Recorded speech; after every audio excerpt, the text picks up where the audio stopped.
Hello guys, இன்னைக்கு நம்ம ஜிம்லோட first show தான் பார்க்க போகிறோம். I living with my cold police officer part 4. போன பாட்டு என்னோட கம்ப்ளீட் பண்ணியிருந்தானா. ஸோ வாயின் வந்து ஒரு கேஸை அசால்ட்டாக சால்வ் பண்ணுறதை பார்த்து ஜிம்மினே வா அப்படின்ட்டு இருப்பாரு. ஸோ அவளும் பசிக்கிட்டு சாப்பாடு வாங்க போகிறோன்னு சொல்லும்போது எனக்கும் வாங்கிட்டு வா அப்படின்னு சொல்லுவார். அவளால் என்ன பண்ண முடியும், எது தான் பேச முடியும்னு சொல்லிட்டு அவளும் போயிருப்பா. அதோட அந்த பாட்டை கம்ப்ளீட் பண்ணியிருந்தா. தட்ஸ் கனிச்சு த பார்ட் 4. இவனுக்கு என்னை பார்த்தா எப்படி தெரியுது, நான் இங்கே ட்ரெயினியாக தான் ஜாயின் பண்ணியிருக்கேன், ஜஸ்ட் ஒரு இன்டர்ன்ஷிப்காக மட்டும்தான். ஆனால் இவன் என்னன்னா எனக்கு கிஸ் பண்ணுறான், எனக்கு சோறு வாங்கிட்டு வான்றான், அடிதடிக்கு தனியாக அனுப்புகிறான். ஒரு பொம்பளை பிள்ளை இப்படி தான் தனியாக அனுப்புவானா, கொஞ்சம் கூட விவஸ்தை கிடையாது. இவன்லாம் ஒரு போலீஸ் ஆஃபீஸர், இந்த லட்சணத்தில் நம்ம எல்லாருக்கும் ஹெட்டு வேறு. எனக்கு உன்னை பார்த்தாலே எரிச்சலாக வருது அப்படின்ட்டு வான் ரோடு ஃபுல்லாக புலம்பிட்டு தான் போகிறான். எல்லோரும் பார்க்குறாங்க இந்த பிள்ளைன பைத்தியமா அப்படின்னு. வாயனும் கடை வரைக்கும் அப்படியே அவரை பற்றி புலம்பிகிட்டே போய் சாப்பாடு வாங்கிட்டு வந்துட்டா. ஸோ வந்துட்டு ஜிம்னோட கேபினுக்கு போகவா வேண்டாமா, போனால் கிஸ் கேட்டால் நான் என்ன பண்ணுறது? கடவுளே, எனக்கு ஏன் இப்படிலாம் சோதனை வைக்கிற? அந்த மனுஷனை பார்த்தாலே பயமாக இருக்குது. இந்த லட்சணத்தில் அவன் வேறு இப்படிலாம் கேட்குறானே அப்படின்னு. அவளும் சரி உள்ளே போவோம் அப்படின்ட்டு உள்ளே வந்துட்டா. வந்ததும் என்ன உங்கள் ஊரில் நீங்கள் பெர்மிஷன் கேட்டில் உள்ளே வர மாட்டிங்களா? இப்படி தான் திறந்துருக்கு வீட்டில் நுழையிற மாதிரி நுழைஞ்சிருவியோ? Sorry sir. May come in sir? அதான் ஆல்ரெடி வந்துட்டே என்ன மே கமன் சார்னு வந்து தொலை. இவன் இருக்கானே, பண்ணாலும் தப்புன்றான், பண்ணனாலும் தப்புன்றான், அப்புறம் எப்படா பண்ணுறது அப்படின்ட்டு அவளும் பல்ல கடிச்சிட்டு வந்தேன். Sir food. ஓ, வாங்கிட்டு வந்துட்டியா? சரி, அப்போ நான் கேட்டது என்னாச்சு? என்ன கிஸ் பண்ணுறேன்னு கேட்டான்ல. சார், ஒரு போலீஸ் ஆஃபீஸர் மாதிரி பேசுங்க, பொறிக்கு மாதிரி பேசாதீங்க. ஓ, பொறிக்கு மாதிரி பேசுகிறேண்ணா? Super super. உனக்கு பொறிக்கிங்களாம் என்ன பண்ணுவாங்கன்னு தெரியாதுல்ல? இரு சாம்பிள் காட்டுறேன். சார் ஏன்னா என்னவா பொறிக்கினா என்ன பண்ணணும்னு தெரியும்ல? இல்லை தெரியாதா? ஒரு போலீஸாக இருந்துட்டு பொறிக்கினா எப்படி பிஹேவ் பண்ணால் உனக்கு தெரிஞ்சிருக்கணும். ஸோ அதை நான் காட்டுறது ரொம்பவே பெட்டராக இருக்கும்னு நினைக்கிறேன். ஏன்னா வெளில போனால் கொஞ்சம் மோசமாக பண்ணிடுவாப்புல. ஸோ அதனால் பொறிக்கினா என்ன பண்ணுவான்னு காட்டுறேன் அப்படின்ட்டு கிட்ட வராரு. எனக்கு அப்படியே பக்கு பக்கு பக்குன்னு இருக்குது. அப்படியே ஹார்ட் பீட்டில் ஃபாஸ்ட்டாக துடிக்குது. சார், உங்களை பொறிக்கின்னு சொன்னது தப்பு தான் சார், மன்னிச்சிருங்க. நான் போகிறேன். ஓ, எங்கே போகிறேன்? எங்கே போகிறேன்? சாப்பிட போகிறேன். பசிக்குது சார், சாப்பிட்ணும்ல. காலையிலேருந்து நான் எவ்வளோ வேலை பார்த்துருக்கேன், அதுக்கு சோறு திங்கலாம் எப்படி? எனக்கு பசிக்குது, அதான் நான் சாப்பிட போகிறேன். உங்களுக்கு எதாவது பிரச்சனையா? சொல்லுங்கள். ஒரு பிரச்சனையும் இல்லை, போ. ஆனால் என்ன, உங்களுக்கு பிக்ஸ் கொடுக்கணும் அவ்வளோதானே அப்படின்ட்டு அப்படி கிட்ட வர. இருந்தாலும் நம்ம இப்போ என்ன பண்ண போகிறோம் அப்படின்னு ஒரு பயம் இருக்குது. அப்படி பின்னாடி வந்துட்டு, சார் இந்த மாதிரிலாம் பேசாதீங்க, இந்த மாதிரி ஒரு போலீஸ் ஆஃபீஸராக வந்துட்டு பேசுகிறது ரொம்ப தப்பு சார். நீ எனக்கே சரி எது தப்புதுன்னு சொல்லி கொடுக்காத, சரியா? உனக்கு சொல்லி கொடுக்குற இடத்துல நான் இருக்கேன், கற்றுக்கிற இடத்துல நீ இருக்க. ஸோ அதோடு இருந்துக்கோ. நான் ஏதோ சொல்கிறேன், சஜஷன் கொடுக்குறேன் அப்படின்ட்டு கேவலமாக என்கிட்ட பேசிட்டு வராத, சரியா? ஏன்டா நீ என்கிட்ட கிஸ் கேட்ப, கொடுக்க மாட்டேன்னு சொன்னால் இப்படி தான் டைலாக் பேசுவியா அப்படின்ற மாதிரி தான் அவன் மைண்ட் வாய்ஸ் இருக்குது. ஸோ ஜிம்மினும் சொல்லிகிட்டே இருந்தவர் என்ன நினச்சான்னு தெரியல. அப்படி டக்குன்னு வாயனை பிடிச்சிருக்கிறாரு. வாயனுக்கு அவனை அப்படியே க்ளோஸாக பார்த்ததும் நோசு டச் ஆகுது, ஐஸும் மீட் ஆகுது. அந்த ஃபீலிங்ஸை அவளால், அதாவது ஜிம்மினுக்கு ஏதோ ஃபீலிங்ஸ் வருது, பட் வாயனுக்கு பயமாக தான் இருக்குது. என்னையா பண்ணுற, இந்தியாவிலேருந்து கொரியாவுக்கு கற்றுக்கலான்னு வந்தா இப்படி தான் பண்ணுவீங்களோ அப்படின்ட்டு அவளை அப்படியே பார்த்துட்டே இருக்கா. ஜிம்மினும் ஒரு கட்டத்தில் அப்படியே வாயனோட ஐஸை பார்த்துட்டு அப்படியே கிஸ் பண்ணுறாரு. வாயனுக்கு அந்த கிஸ்ஸு ஏதோ ஒரு இனம் புரியாத ஏதோ சொல்ல வர மாதிரி தோணுது, இருந்தாலும் வேண்டாம் அப்படின்னும் தோணுது. அவளால் எக்ஸ்ப்ரெஸ் பண்ண முடியல, அப்படியே ஒரு மாதிரி பயந்துட்டா. ஸோ அந்த கிஸ் அப்படியே ஃபாஸ்ட்டாக பிரேக் பண்ணவும் ட்ரை பண்ணுறா, பட் முடியல. அவர் லிப்ஸை டைட்டாக பிடிச்சிருக்கிறாரு. வாயனுக்கு ஒரு கட்டத்தில் பெயின் ஆகுது. ஐயோ, போலீஸ் ஸ்டேஷனில் இருந்துட்டு இந்த மனுஷன் என்ன பண்ணுறான் அப்படின்னு அவளால் தடுக்கவே முடியல. லிப்ஸு பயங்கரமாக வலிக்குது. இது பார்த்ததுக்கு நான் அவர் வேறு அங்கங்கே கை விடுற மாதிரி ஏதோ தடவை. எனக்கு அவ்வளோதான் முடியல, அப்படியே அழுதுட்டா. ஸோ அவள் அழுகிறத பார்த்து தான் ஜிமின் ஸ்டாப்பே பண்ணுறாரு. ஏய் கிஸ்ஸு தானடி பண்ணேன், இதுக்கேண்டி அழுகிற? இது வரைக்கும் என்னை யாரும் தோட்டது கூட இல்லை, நீ என்ன அங்கங்கே தோட்டுற, இப்படி முத்தம் கொடுக்குற? நான் இங்கே கற்றுக்கலான்னு வந்தா நீ என்னடா எப்படி கிஸ் பண்ணுறது, எப்படி ஹக் பண்ணுறது கற்றுக் கொடுக்குற? நீங்களும் ஒரு போலீஸ் ஆஃபீஸர் அப்படின்ட்டு வாங்கிட்டு வந்த சாப்பாடு எடுத்து அப்படியே எரியலான்னு போகிறா. இருந்தாலும் சாப்பாடாச்சு அப்படின்ட்டு வச்சுட்டு, என்னால் எதுவும் பண்ண முடியல. ஆனால் நீங்கள் இப்படி பண்ணது ரொம்ப தப்பு. இதுக்கு நீங்கள் கண்டிப்பாக ஃபீல் பண்ணுவீங்க. ஒரு போலீஸ் ஆஃபீஸராக வந்துட்டு ஒரு பொம்பளை பிள்ளையா இப்படி தொட்டது மிகப்பெரிய தப்பு. இதுக்கு அதுக்கு நான் கண்டிப்பாக பழி வாங்குவேன் அப்படின்னு அப்பாட்டுக்கு ஆக்ரோஷமாக கத்திட்டு வெளில வரா. இவ இப்படி கத்துறதை பார்த்ததும் வெளில வரைக்கும் சத்தம் கேட்டிருக்கும் போல், அதுவும் லைட்டாக கேட்டிருக்கும் போல். எல்லோரும் வாயன் அப்படி கோவமாக வெளில வரதை பார்க்குறாங்க. யூனிஃபார்ம் அங்கங்கே ஒரு மாதிரி இருக்கிறதையும் பார்க்குறாங்க. லியா தான் வேகமாக வந்துட்டு, ஏய் என்னடி ஒரு ட்ரெஸ் இப்படி இருக்கு, கொஞ்சம் அட்ஜஸ்ட் பண்ணு. நீயே பண்ணி விடு. ஏய் பைத்தியமா நீ, சரி சரி அப்படின்ட்டு அவளை அட்ஜஸ்ட் பண்ணிவிட்டு அப்படியே அவளோட ப்ளேஸில் உட்காந்து சாப்பிட்லான்னு பார்க்குறா. இருந்தாலும் தொண்டையில் சோறு இறங்க மாட்டேங்குது. ஒரு மாதிரி ஏதோ அடைக்கிற மாதிரியே இருக்குது. அப்படியே சாப்பிடவும் முடியாமல் அதை தூக்கியும் போட முடியாத ஒரு மனநிலைமையில தான் உட்காந்துருக்கா. லியா பார்த்துட்டு, உனக்கு என்ன பிரச்சனை, நீ சாப்பிடாம இருக்க? இங்கே பாருடி, நான் சொன்னாலும் உனக்கு புரியாது. அது உனக்கு புரிஞ்சாலும் ஏற்றுக்க முடியாது, நம்ப முடியாது. அப்புறம் எதுக்கு நான் சொல்லிக்கிட்டு? எனக்கு ஒரு விஷயம் புரியுது வயன். என்ன புரியுது? நீ பைத்தியமாயிட்ட. நான் சொல்லலை நீ இப்படி தான் பேசுவேன்னு. எனக்கு தெரியும் நீ இப்படி தான் பேசுவேன் அப்படின்னு. அவன் திரும்பி பார்க்குறா. பார்த்தா அங்கேருந்து ஜிம்மன் பார்த்துட்டே இருக்கான். எனக்கு அவன் பார்க்குறான் அப்படிங்கிறது ஒரு டிஸ்டர்பன்ஸாக ஃபீல் ஆகுது. இதுவும் தன்னை பார்க்குறான் அப்படிங்கிறது இன்னும் காண்டாகுது. அப்படியே லியோவை பார்த்து, ஏய் டக்குன்னு பார்த்துறாத. அப்படியா எங்கே அப்படின்ட்டு சுற்றி சுற்றி பார்க்குறாங்க டக்கு டக்குன்னு. பைத்தியமே, சொல்ல வரத புரிஞ்சுக்கோ. சரி சொல்லு. கேபினை பாரு. எந்த கேபின்ட்ரி? நிறைய கேபின் இருக்கே. ஐயோ, ஜிம்மன் சாரோடத பாரு. பார்த்துட்டேன். என்னப்போ? அவர் எங்கே பார்க்குறாரு? இதனே கேள்வி. உன்னை தான் பார்க்குறாரு. இப்படி டக்குன்னு சொல்லுவேன். உன்னை பார்க்குறாருன்னு மெதுவாக சொல்ல மாட்டியா? இப்படி தான் சொல்லுவியா? இதனடி யாரை பார்க்குறாருன்னு கேட்டேன். அவர் உன்னை தான் பார்த்துட்ருக்காரு. அதை உன்னை பார்க்குறான்னு சொன்னேன். நான் வேணா போய் கேட்கவா எதுக்கு உன்னையே பார்த்துட்ருக்காருன்னு? நீ ஆணியே பிடுங்க வேண்டாம், மூடிக்கிட்டு. சொன்னா இப்படி சொல்லு போடி அப்படின்ட்டு அவ திரும்புறா. பார்த்து ஜங்குக் பார்க்குறத பார்த்துட்டு, ஜங்குக் சார் என்னையா பார்க்குறாரு? ஆமாம் உன்னை தான் பார்க்குறாரு. இப்படி டக்குன்னு சொல்லுவேன்.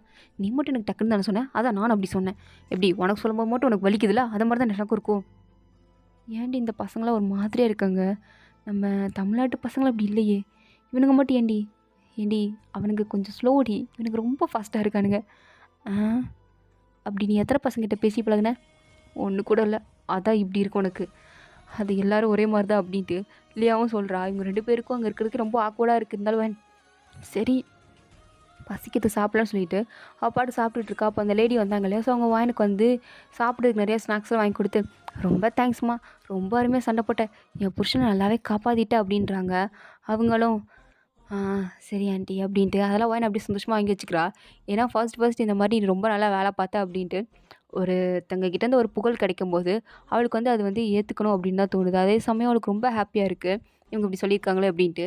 அது வாயனுக்கு மட்டும் இல்லை, லியாக்கிட்டே அவங்க சொன்னாங்க. ஸோ லியாக்கிட்டே சொல்லிவிட்டு நிறைய கிஃப்ட்ஸ்லாம், அதாவது ஸ்நாக்ஸ்லாம் வாங்கி கொடுத்துட்டு தான் போகிறாங்க. ஜிம்முக்கு இதை பார்த்ததும் பரவாயில்ல, கொடுக்குற வேலையெல்லாம் பர்ஃபெக்டாகவே கம்ப்ளீட் பண்ணுறா, நல்ல பொண்ணு தான் அப்படின்ட்டு அவருக்கு கொஞ்சம் லைட்டாக அவன் நினச்சி சந்தோஷப்படுறாரு. ஸோ வானும் லியாவும் நல்லா சாப்பிட்டு முடிச்சுட்டு அவங்களோட ப்ளேஸில் உட்காந்துட்டு ஃபைல்ஸ்லாம் அரேஞ்ச் பண்ண ஹெல்ப் பண்ணிகிட்டு இருக்காங்க. அதுவும் அந்த வயசான ஒரு போலீஸ் இருப்பார் இல்லையா, ஸோ அவங்களுக்கு தான். ஸோ அவங்களுக்கு வந்து ஹெல்ப் பண்ணிகிட்டு இருக்கும்போது லியா கிட்ட வந்து ஜிம்முன்னு கேட்குறாரு. லியா சார், நான் உங்ககிட்ட இன்றைக்கி நைட் ஷிஃப்ட் யார் யாருக்கெலாம் இருக்குது, யார் யாரெல்லாம் இன்றைக்கி வந்து ரவுண்ட்ஸ் போகிறான்னு போட சொன்னால, போட்டி எல்லாருக்கும் டியூட்டி? போட்டுட்டேன் சார். எங்கே இருக்குது, எடுத்து வந்து கொடு. இந்தாங்க சார் அப்படின்ட்டு லியா வந்து எடுத்து கொடுக்குறா. அப்போது ஜிம்மின் வந்து, நீ என்ன ஜங்குக்கும் எனக்கும் போட்டிருக்க, நாங்கள் 2 பேர் ஹெட்டு, நாங்கள் 2 பேர் தனித்தனி இடத்துல தான் இருக்கணும், இது கூட உனக்கு தெரியாது அப்படின்னு திட்டுறாரு. லியாவுக்கு அப்படியே அழுகிற மாதிரி போகுது. இருந்தாலும் சாரி சார், எனக்கு ரூல்ஸ்லாம் சரியாக தெரியாது, என்கிட்ட யாரும் சரியாக சொல்லலை, நான் கேட்டேன் பட் யாரும் ரெஸ்பான்ஸ் பண்ணல சார். ஜங்குக் சார் தான் நீ எதனாலும் போடுமா, நான் பார்த்துக்கிறேன் அப்படின்னாரு. ஸோ அதான் சார் நானும் போட்டேன், தெரிஞ்சிருந்தால் போட்டிருக்க மாட்டேன் சார், சாரி சார் அப்படின்றா. சரி விடு அப்படின்ட்டு லியாவுக்கு ஷோல்டர்லாம் தட்டி கொடுக்குற. இதை பார்த்து ஜங்குக் காண்டாகுது. என்ன பிரச்சனை, என்ன சார் என்ன பிரச்சனை? வந்துட்டானா?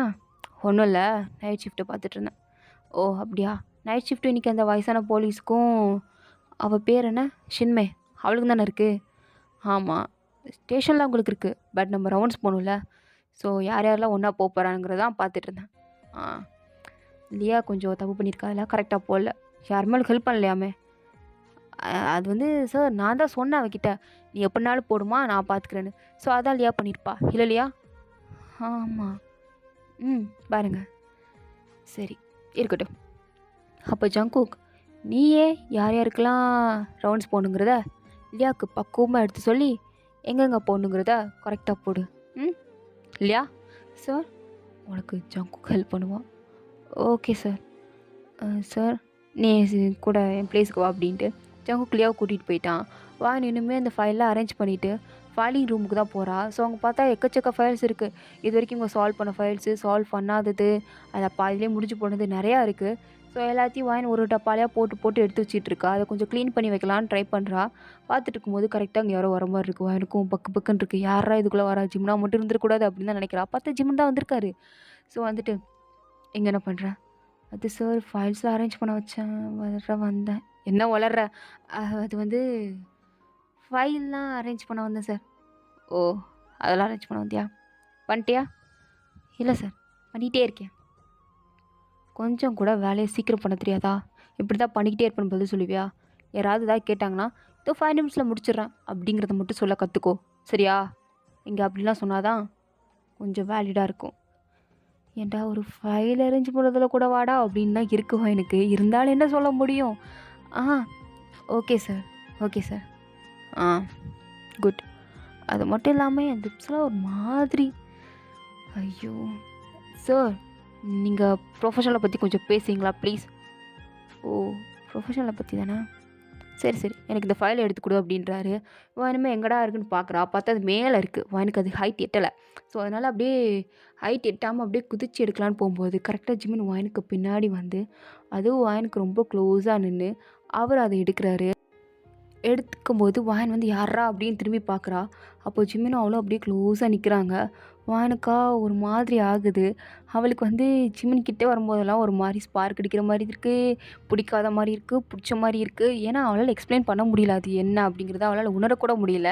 ஏன்னா இது வரைக்கும் வாயன் எந்த பையன்கிட்டையும் பேசி பழகினதே கிடையாது, ஃபர்ஸ்ட் டைம். ஸோ அதனால் அவளுக்கு வந்து அது புரியலை. அப்படியே நின்று ஜிமினியாக பார்க்கும்போது ஜிமினி எப்படி சும்மா இருப்பாப்ல. ஸோ அவர் வந்து அப்படியே வாயனை கிஸ் பண்ணலான்னு போது வாயன் மனசுக்குள்ளே நினைக்கிறான், அட பாவி, என்னோட ஒரு 2 இன்ச்சு ஹைட்டாக இருப்பியாடா. ஒரு 2 இன்ச்சு அந்த ஃபைல் ஹைட்டாக இருக்குன்னு எடுக்க முடியாமல் ஒரு குதிச்சு எடுத்திருப்பேன். அதுக்குள்ளே ஏதோ ஹீரோ ரேஞ்சுக்கு சீன் போடுறியா அப்படின்ட்டு ஒரு செகண்ட் அப்படியே முறைச்சி பார்க்குறா. சிம்மனும் இவ எதுக்கு பார்க்குறா அப்படின்னு தெரியுது. இருந்தாலும் காட்டிக்காமல் அப்படியே வாயனை மறுபடியும் லிப்ஸில் அப்படியே கிஸ் பண்ணுறாரு. வாயனுக்கு அந்த கிஸ்ஸு வந்து அவாய்ட் பண்ணணும் தான் தோணுது. ஸோ அப்படியே பிடிச்சி தள்ளுறா. இருந்தாலும் சிம்மன் விடுவாப்லையா? அவர் பாட்டுக்கு ஒரு ஃபோர்ஸில் வாயனோட ஷர்ட்டை பிடிச்சி இழுக்கும்போது அவள் வேறு புது ட்ரெஸ் போட்டிருப்பா. ஸோ அவர் பிடிச்ச வேகத்தில் அந்த பட்டன் ஒன்று ஒன்றா அப்படியே அவுந்து விழுகுது. வாயனுக்கு அதை பார்த்ததும் அப்படியே ஒரு மாதிரி பயந்துட்டா. அப்படியே கையெல்லாம் வச்சு அவளை அப்படியே ஹைட் பண்ணுறா. சிம்மனுக்கும் இந்த செகண்ட் எப்படி ஹேண்டில் பண்ணன்னு தெரில. ஏன்னா அவர் விளையாட்டாக ஒரு இதோடு தான் வாயனை கிஸ் பண்ணலான்னு வந்திருப்பார். ஆனால் அவர் இப்படி உள்ளே கைவிடும்போது அது அவரும் அப்படிங்கிறது அவரும் எதிர்பார்க்கல. ஸோ என்ன பண்ண அப்படின்னு அவருக்கும் தெரில. ஒரு மாதிரி ஆயிடுச்சு. அவருக்கு ஒரு மாதிரி ஆக்வர்டாக ஆயிடுச்சு. வாயனுக்கு ரொம்ப ஒரு மாதிரி ஆக்வர்டாக இருக்குது. என்ன பண்ணன்னு தெரில. அப்போது ஜிமினே சொல்கிறாரு, பக்கத்து அதாவது இது அந்த லாக்கரில் இன்னொரு ட்ரெஸ்லாம் இருக்கும், எடுத்து போட்டுக்கோ. அப்போ வாயன் எந்த பதிலும் சொல்ல. அப்படியே கண்ணெல்லாம் கலங்குது, அழுகலாம் வருது. இருந்தாலும் அப்படியே அழுகை அடக்கிட்டு எதுவுமே சொல்லாமல் அமைதியாக உட்காந்துருக்கா. ஜிமினும் சரி இவளை தனியாக விட்டு போகலான்னு சொல்லிட்டு வெளில வந்துட்டு லியாவை பார்த்து, லியா சார், அங்கே வாயன் ஒன்று கூப்பிட்டா அப்படின்ட்டு அவர் பாட்டுக்கு போயிட்டாரு. லியாவுக்கு ஒன்றும் புரியல. என்ன ஒரு பாட்டுக்கு வந்தார், வாயன் கூப்பிட்டான்ட்டு போயிட்டாரு, அவருக்கு நம்மளை கூப்பிட போகிறா அப்படின்ட்டு அவளும் உள்ளே வந்து பார்க்குறா. வாயன் இப்படி உட்காந்துருக்கதை பார்த்துட்டு, ஏய் என்னடி ஆச்சு? ஜிம்மன் சார் தான் வந்து சொன்னார் வாயன் கூப்பிட்டான்னு, நீ என்ன இப்படி உட்காந்துருக்க, ஏதாவது ஆயிடுச்சா என்ன? ஒன்றும் இல்லை இல்லையா, அந்த அந்த அங்கே அந்த லாக்கரில் ட்ரெஸ் இருக்குமா, எடுத்துக்கூட. யார் இப்படி பண்ணுது சொல்லு, யார் இப்படி பண்ணுது? ஒரு போலீஸே இப்படி பண்ணியிருக்காங்க, யாருன்னு தெரிஞ்சாகணும், நீ சொல்லு. ஒன்றும் இல்லை, நான் பார்த்துக்கிறேன், அதெல்லாம் ஒன்றும் கிடையாது. நான் தான் தெரியாதனமாக ஊத்துட்டேன், ஜிம்மன் சார் வந்துட்டார், அவ்வளோதான். ஓ பார்த்துட்டாரா, அதான் எப்படி இருக்கியா? தெரியல அவர் பார்த்தாரா இல்லையான்னு. சரி சரி, நீ எதுவும் ஃபீல் பண்ணாத, நான் எடுத்து தரேன் அப்படின்ட்டு லியாவும் ட்ரெஸ்லாம் எடுத்து கொடுக்குறா. வாயனுக்கு சேஞ்ச் பண்ணலாம் ஹெல்ப் பண்ணுறா. ஸோ வாயனும் சேஞ்ச் பண்ணிவிட்டு அவளுக்கு வெளியில் வந்து ஜிம்மில் ஃபேஸ் பண்ணுறதுக்கே ஒரு மாதிரியாக இருக்குது. சேம் ஜிம்முனுக்கும் அப்படி தான், வாயனை ஃபேஸ் பண்ணுறதுக்கு அவருக்கும் ஒரு மாதிரியாக இருக்குது. கரெக்டாக இவங்க 2 பேரும் டியூட்டி டைம் முடியுது. ஸோ இவங்க இதுக்கு அடுத்து வந்து ரவுண்ட்ஸுக்கு தான் வரணும். ஸோ அதனால் 2 பேருமே சேம் டைமில் டியூட்டி முடிஞ்சு அப்படியே வீட்டுக்கு போகிறாங்க. வாயன் வந்து அங்கேருந்து ஜிம்மில் பார்க்காம குடுக்குடுன்னு தான் வீட்டுக்கு வந்திருப்பாள். ஸோ வந்து அவளோட ரூமில் இப்போ தான் அவளுக்கு மூச்சு விடுற மாதிரி இருக்குது. இன்றைக்கி நாள் ஃபுல்லாக நடந்ததை யோசிச்சு பார்த்துட்டு அவளால் முடியல. ஃபஸ்ட் டேவே இப்படியா, இந்த மனுஷன் இப்படியா கிஸ் பண்ணுன்னு கேட்பான், இது வேறு 2 பேரும் ஒரே வீட்டில் இருக்கோம். சே, இதுக்கடுத்து என்ன தான் நடக்க போதோ அப்படின்னு வானுக்கு ஒரு மாதிரி பக்கு பக்குன்னு தான் இருக்குது. இதுக்கடுத்து எப்பட்றா இங்கே ஒரு வருஷத்தை கடக்கிறது அப்படின்னு தான் இருக்குது அவளுக்கு. இருந்தாலும் அம்மா அப்பா கிட்டே என்ன சொல்லிட்டு வந்திருக்கோம், அவங்க நம்மளை கஷ்டப்பட்டு படிக்க போட்டிருக்காங்க. இந்த நிலைமைக்கு நம்ம கஷ்டப்பட்டு வந்திருக்கோன்னா அதுக்கு அம்மா அப்பா தான் காரணம். அவங்கள எந்த வகையிலும் தலைக்குனிய வச்சிடக்கூடாது, கஷ்டப்பட விட்டுறக்கூடாது. ஸோ அதனால் என்ன நடந்தாலும் பல்ல கடிச்சிட்டு தாங்கிக்கோ அப்படின்னு தான் வாயனுக்கு இருக்குது. ஸோ வெளில வரா பார்த்தா ஜிம்மன் சோஃபாலாம் உட்காந்துருக்கான். வாயனை பார்த்ததும் எந்திரிச்சு போகவா இல்லை உட்காரவா இல்லை இந்த சுச்சுவேஷன் எப்படி ஹேண்டில் பண்ணுறது அப்படிங்கிறது தெரியல. என்ன பண்ணணும் புரியலை. அவள் பாட்டுக்கு உட்காந்துருக்காரு. வாயனும் கண்டுக்காத மாதிரி மெயின்டைன் பண்ணு அப்படின்ட்டு அவள் பாட்டுக்கு வரா போகிறா, ட்ரெஸ் எல்லாம் எடுக்கிறா, மடித்து வைக்கிறா, வாஷிங் மிஷினில் போடுறா. போட்டுட்டு ஜிம்மனை பார்த்து சார் நான் ஏதாவது குக் பண்ணட்டுமா? இல்லை இல்லை இல்லை எதுவும் வேண்டாம், நம்ம ஆர்டர் பண்ணிக்கலாம், நீ எதுவும் பண்ண வேண்டாம். நைட்டுக்கு நம்ம எப்படி ரோஸ் போகிற மாதிரி தான் இருக்கும். ஸோ அங்கேயே தான் சாப்பிட்ற மாதிரி இருக்கும். ஸோ அப்போ பார்த்துக்கலாம், எதுவும் வேண்டாம். ம் ஓகே சார். சார் என்ன அப்போ காஃபி அந்த மாதிரி ஏதாவது? இல்லை இல்லை அதுவும் எதுவும் வேண்டாம், நானே பார்த்துக்கிறேன். வேணா சொல்லு, நான் காஃபி போடுறேன். ஓகே சார் நீங்களே போடுங்க அப்படின்ட்டு வான் எதுவுமே பேசாமல் ரூம்குள்ளே போயிட்டா. ஜிம்முனுக்கும் அப்பாடி ஏதோ கொஞ்சம் நல்லாவது பேசுகிறாளே அப்படின்னு தான் இருக்குது. ஸோ அப்படியே கிச்சனுக்கு போய் காஃபியும் போடுறாரு. போட்டு வானோட ரூம் கதவை தட்டவா வேண்டாமா, இல்லை கூப்பிடவா ஏ வாயின்னு, இல்லைனா மெசேஜ் அனுப்பிடுவா. சேச்சா அது நல்லா இருக்காது. அப்போ நான் கூப்பிட்றவா? இல்லையே அதுவும் நல்லா இருக்காது.